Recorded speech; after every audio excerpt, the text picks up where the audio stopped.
자, 오늘 새벽에 우리에게 주시는 말씀 요한복음 17장 6절에서 8절까지 말씀을 우리가 봤습니다.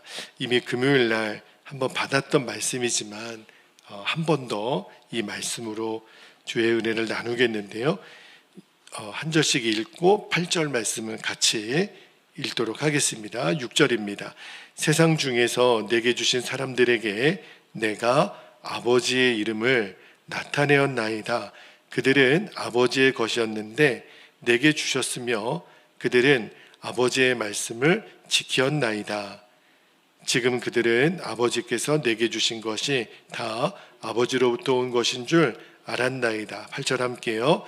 나는 아버지께서 내게 주신 말씀들을 그들에게 주었사오며 그들은 이것을 받고 내가 아버지께로부터 나온 줄을 참으로 아오며 아버지께서 나를 보내신 줄도 믿었사옵나이다.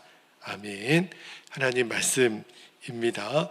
오늘 새벽에는 설교 제목이 내 마음에 받아들여진 하나님의 말씀이에요. 이 말씀 제목으로 우리가 은혜를 나누고 기도하겠는데, 자, 지금 이제 우리가 요한복음 17장의 흐름을 한 번 더 말씀을 드릴게요. 제가 지난 금요일에도 한번 말씀을 드렸는데 요한복음 17장은 예수님의 기도로 되어 있어요. 한 장 전체가. 그 중에서 오늘 금요일하고 오늘 읽은 이 6절에서 8절까지 말씀은 예수님이 제자들을 위한 기도, 첫 부분이라 그랬죠. 그래서 지난 금요일 날 예수님이 제자들에게 처음으로 말씀하신, 가르쳐 주신 것은 하나님의 이름이었어요. 그래서 하나님의 성품과 속성을 늘 예수님은 당신의 삶을 통해서 드러내셨죠. 그래서 하나님의 영광을 위해 사신 것이 예수님의 인생의 목적이었다는 말씀을 여러분과 좀 나누었고, 오늘 두 번째로 예수님이 제자들에게 하신 일이 뭐냐면, 자, 8절 말씀 한번 볼게요. 8절 말씀에 보면 나는 아버지께서 내게 주신 말씀들을 그들에게 주었사오며, 그 부분 밑줄에 보세요. 말씀들을 그들에게 주었사오며. 그러니까 두 번째 예수님이 제자들에게 하신 것이, 첫 번째는 하나님의 이름을 보여주신 거라면 두 번째는 말씀을 주신 거예요. 자, 여러분, 예수님은 하나님의 말씀을 제자들에게 전하고 가르쳐 주셨죠. 예수님은 한 번도 예수님 당신의 생각을 전하신 적이 없어요.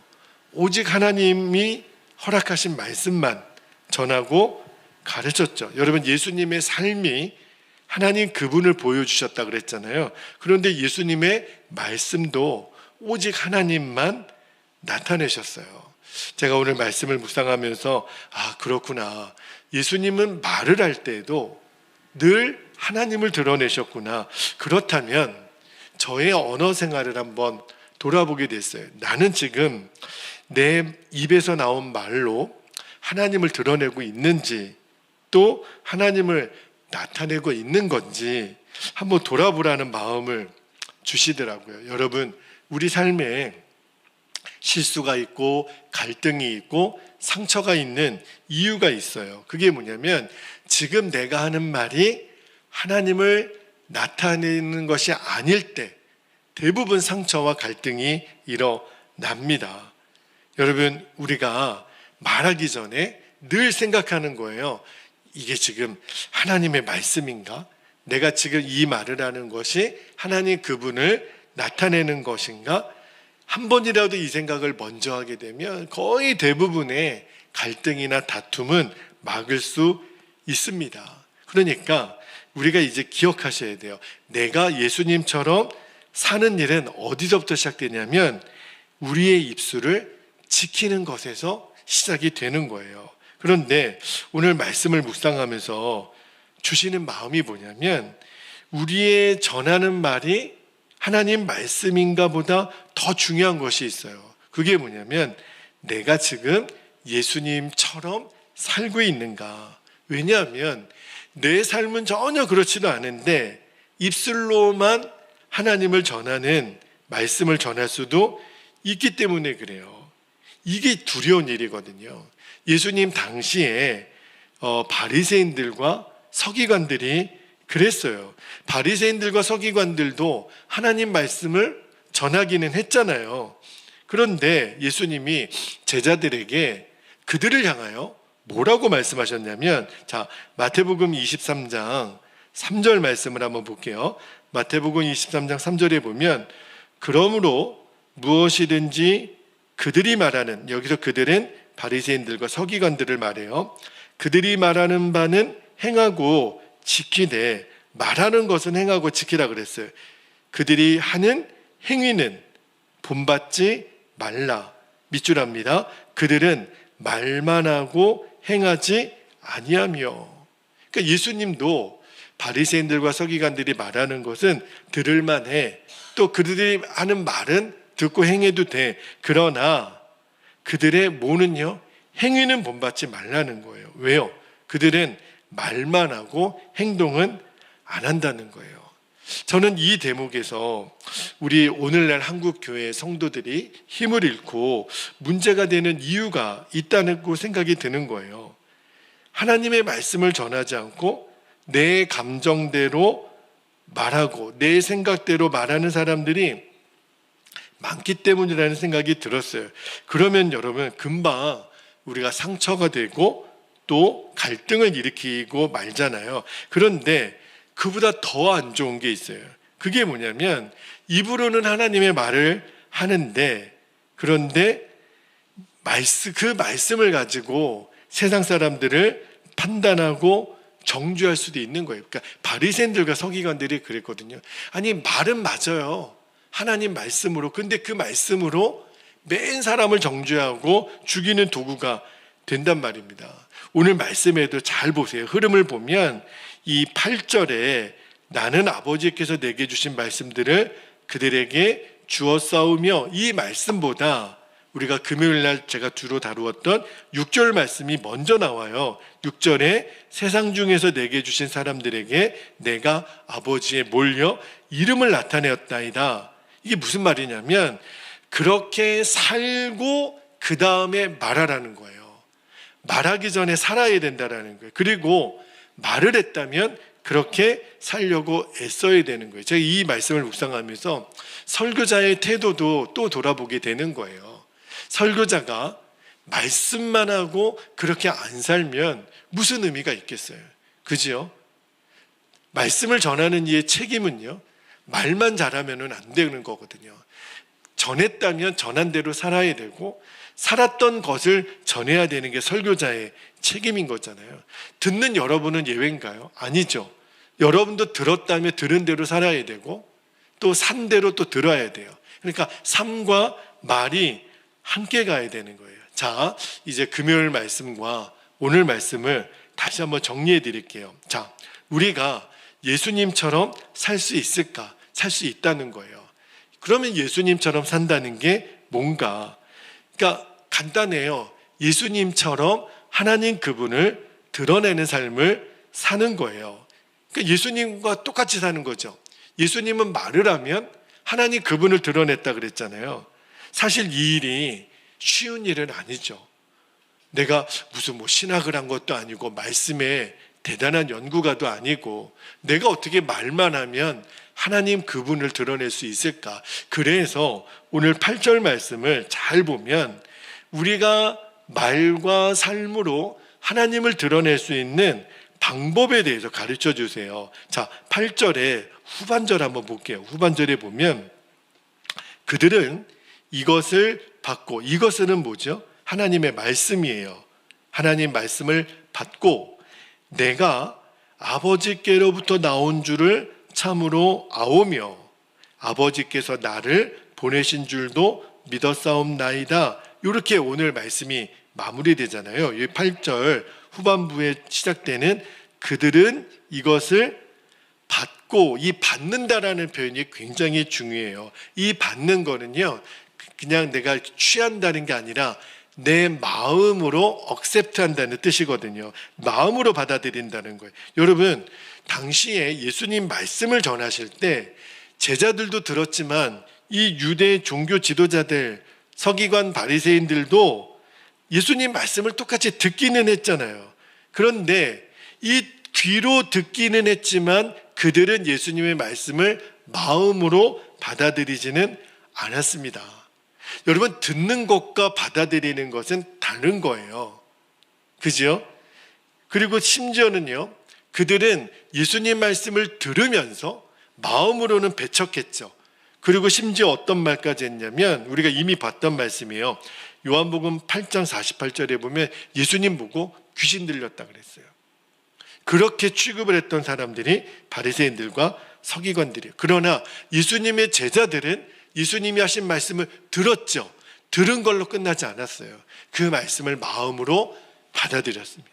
듣는 것과 받아들이는 건 다르거든요.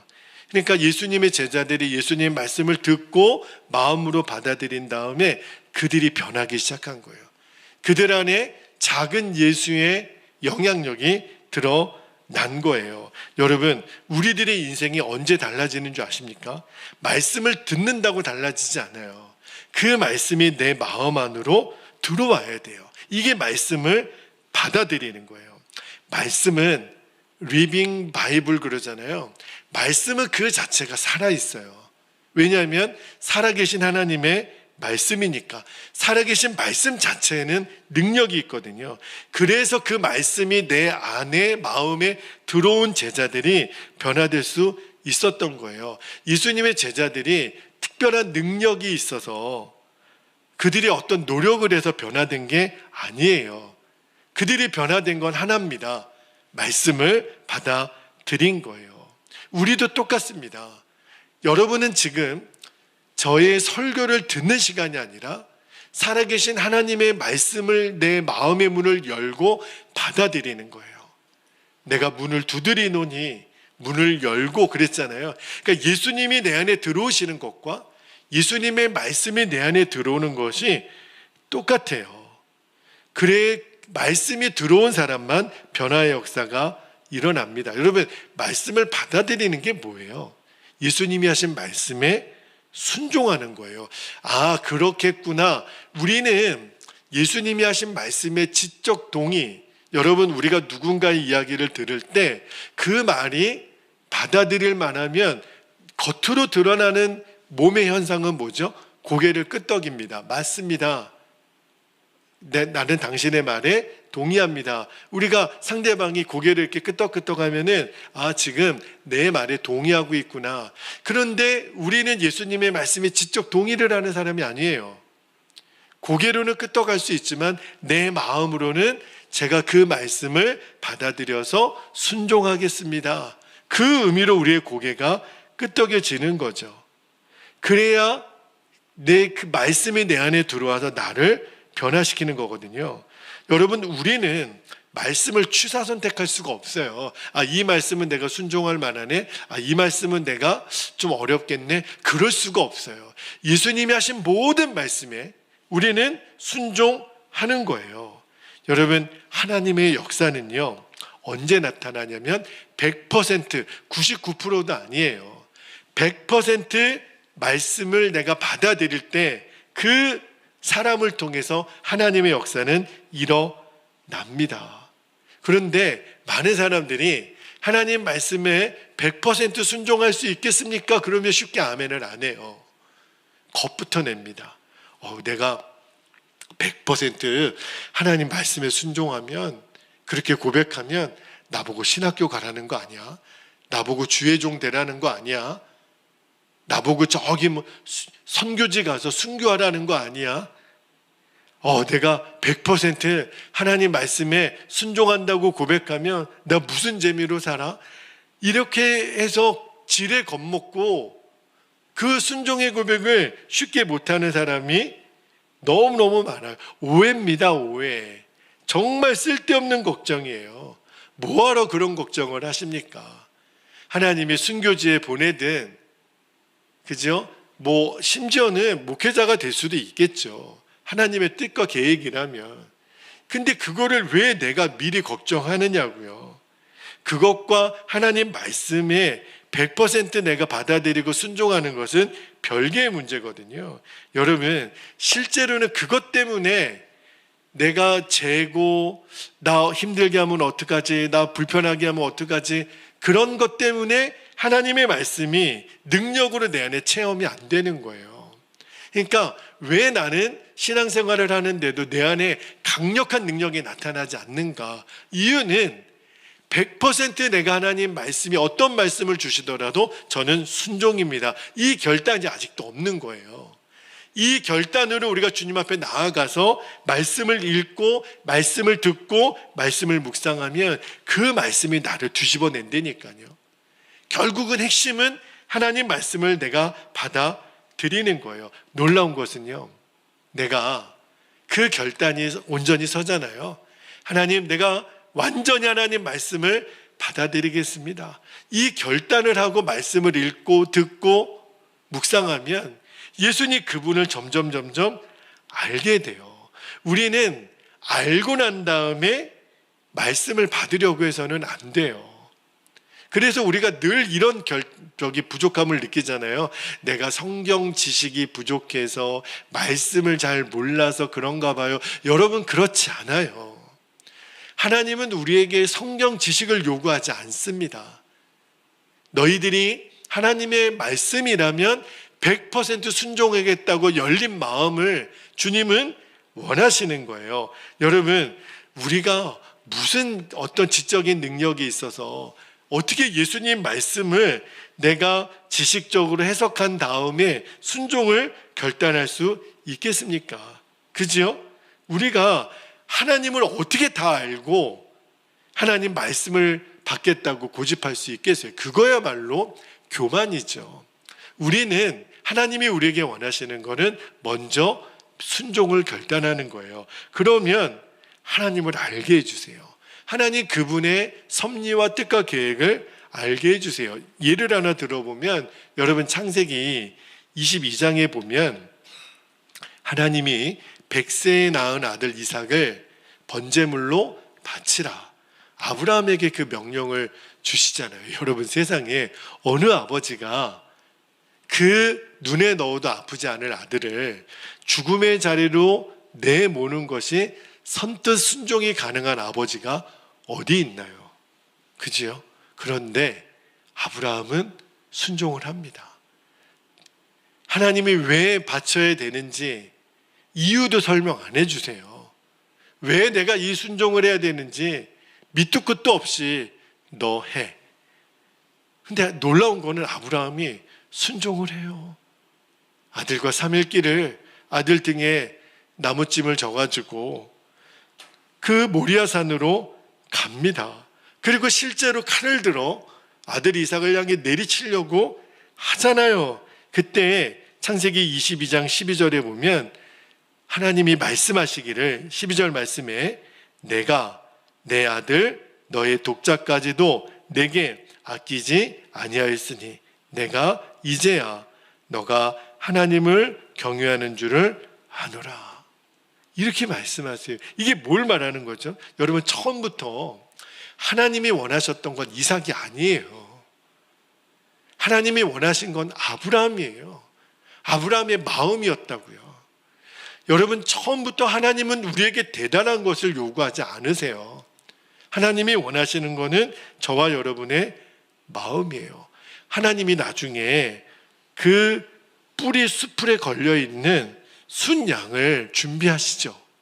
이삭 대신에 그 양을 번제물로 드리게 하시잖아요. 하나님이 그 양을 언제부터 준비하셨을까요? 아브라함에게 너 아들 이삭을 번제물로 바쳐, 이 말 하기 전에 하나님은 먼저 순양을 준비하고 계셨어요. 여러분, 이거를 알아야 돼요. 아브라함이 하나님의 말씀을 받아들였을 때, 그 말씀을 억셉트한 거예요. 그때 여호와 일에 하나님의 예비하심을 체험한 거예요. 체험하고 안 게 아니라 하나님의 말씀이 먼저 내 안에 받아들여졌을 때 하나님의 역사하심, 여호와 일에 하나님의 예비하심을 체험한 거예요. 근데 많은 성도들이 이게 거꾸로 돼 있어요. 하나님이 주시면, 보여주시면 나에게 이런 것들을 해결해 주시면 내가 하나님 믿지요. 아니라니까요. 하나님은 미리 다 준비해 놓으셨어요. 이미 주셨다고요. 우리 눈에 안 보일 뿐이죠. 하나님이 원하시는 것은 너의 마음을 열고 내 말을 너의 마음에 받아들이면, 다시 말하면 순종의 결단이 정확하면 하나님을 보여주신다는 거예요. 아브라함이 그래서 이 사건을 통해서 하나님을 더 깊이 알게 된 거예요. 여러분, 놀라운 것은 예수님의 말씀을 받아들이는 사람은요, 이미 그 마음이 예수님께로 향해 있어요. 그게 놀라운 은혜죠. 여러분, 예수님이 원하시는 것은 다른 게 아니에요. 저와 여러분의 마음입니다. 우리가 예수님의 말씀을 받아들이잖아요. 그러면 예수님을 알게 돼요. 그리고 예수님을 알게 되는 만큼 우리들의 믿음이 견고해지는 거예요. 우리가 작은 예수로 변화되어 가는 거예요. 그것이 예수님이 이 제자들을 위한 기도를 통해서 너희들이 예수님을 위하여 예수님처럼 인생의 목적을 하나님의 영광을 위해서 사는 이 첫 번째 기도를 통해서, 그렇구나, 내 말을 통해서, 내 삶을 통해서 하나님 그분을 드러내고 하나님 그분의 영광을 위해 사는 거구나. 여러분, 저와 여러분은 반드시 예수님처럼 살아가게 될 거예요. 왜냐하면 그것이 하나님이 우리를 향한 계획이기 때문에 그래요. 제가 금요일 날 삭개오 이야기 드렸잖아요. 주님은 우리가 먼저 주님을 찾기 전에 먼저 찾아오세요. 우리들의 눈물, 우리들의 작은 신음에도 응답하시는 그 하나님이 저와 여러분의 아버지시잖아요. 예수님은 제자들을 위해서 기도하셨죠. 지금은요, 주님의 보좌 우편에서 저와 여러분을 위해서 지금도 기도하고 계세요. 우리는요, 예수님의 말씀을 받아들일 수 있는 모든 환경을 예수님이 다 만들어 놓으셨어요. 우리가 할 일은 포기하지 않는 거예요. 뭘요? 우리도 예수님처럼 살 수 있어. 그 소망과 그 믿음을 포기하지 말라는 거예요. 어떤 일이 있더라도 이 일을 이루실 하나님을 신뢰하는 거예요. 아브라함이 그랬던 것처럼. 아들 이삭이 계속 아버지에게 미주알 고주알 묻는 거예요. 아버지, 번지할 재물은 어디 있나요? 아버지가 얼마나 마음이 힘들겠어요. 너다 이놈아. 이 말을 못하는 거예요. 그러나 아브라함 마음속에 꿈틀꿈틀 믿어지는 거, 하나님이 예비하셨을 거야. 칼을 내려치는 그 순간에도 하나님이 예비하셨을 거야. 그래서 하나님이 선언해 주시잖아요. 너가 나를 경외하는 줄 알겠다. 내가 너에게 원하는 거는 마음이라는 거예요. 여러분, 실패해도 괜찮아요. 때로는 우리가 부끄러운 죄를 질 때 있잖아요. 그때도 여러분 회개하고 다시 하나님께로 돌아가면 돼요. 제가 지난 금요일 날 미스타니 오사무라 일본 선생님 이야기 드렸던 거 기억나시죠? 그분이 그랬다 그러잖아요. 아이들에게 괜찮아. 너희들 잘못이 아니야. 그러나 절대로 포기는 하지 마. 스스로 목숨을 버리겠다라고 이런 약한 생각 갖지 마. 여러분, 동일하게 말씀을 준비하는데 주님이 그런 마음을 주세요. 준철아, 괜찮아. 너 괜찮아. 나는 너를 믿어. 우리에게 주시는 말씀 아닙니까, 여러분? 괜찮아, 아들아, 딸아. 나는 너를 여전히 신뢰해. 나는 너의 마음만 있으면 돼. 우리가 그 담대함으로 오늘 주님께 나아가기를 원하는 거예요. 주님이 우리를 안아주실 거예요. 그리고 그 하나님의 사랑의 품에서 다시 시작하면 돼요. 여러분, 우리는 예수님처럼 살 수 있다니까요. 주여, 내 말과 내 삶을 통해 하나님을 드러내 주십시오. 그것이 제 인생의 목적입니다. 이것이 예수님이 제자들에게 가르쳐 주신 첫 번째 기도의 핵심이에요. 그 은혜가 여러분에게 누려지게 되기를 축복합니다. 이제 기도하겠습니다. 두 가지 기도 제목 붙잡고 우리가 기도합니다. 첫 번째는 내 마음으로 받아들여진 하나님의 말씀의 강력한 능력을 듣는 말씀이 아니라 마음에 받아들여진 말씀이 능력이에요. 그 말씀의 능력을 날마다 누리게 하옵소서. 두 번째, 우리의 삶과 전하는 말씀이 오직 살아계신 예수님을 증거하는 통로가 되게 하소서. 내 말과 내 삶이 예수님만 드러내는 통로가 되게 하옵소서. 그렇게 오늘 이 새벽에 두 가지 기도 제목을 붙잡고 우리가 주님의 이름을 간절히 부르시고 통성으로 기도하겠습니다. 주여